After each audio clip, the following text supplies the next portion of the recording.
How to cancel ViX Plus subscription.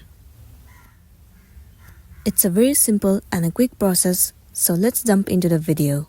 Well, if you cancel the subscription of ViX app, you will definitely lose the access to any premium only content, which means you will no longer have access to free content that's available in the app.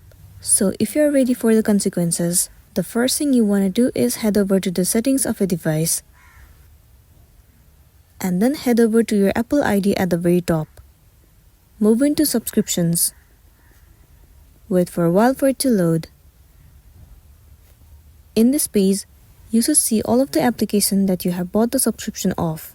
For me, you can see none of the application is available, which means that I haven't bought any of the subscription of the app.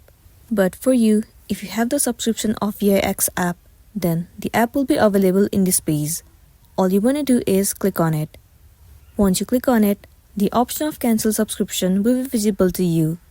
You need to tap on it. Once you tap on cancel subscription, your ViX app subscription will be cancelled successfully. Now you will no longer be charged for the subscription going forward. However, you might still have the access to the premium content until the end of your current billing cycle. And then you'll be good to go. So that's all for today, and this is simply how you can cancel ViX subscription. Make sure to smash the like button and consider subscribing if you found this video helpful. We'll see you in the next one.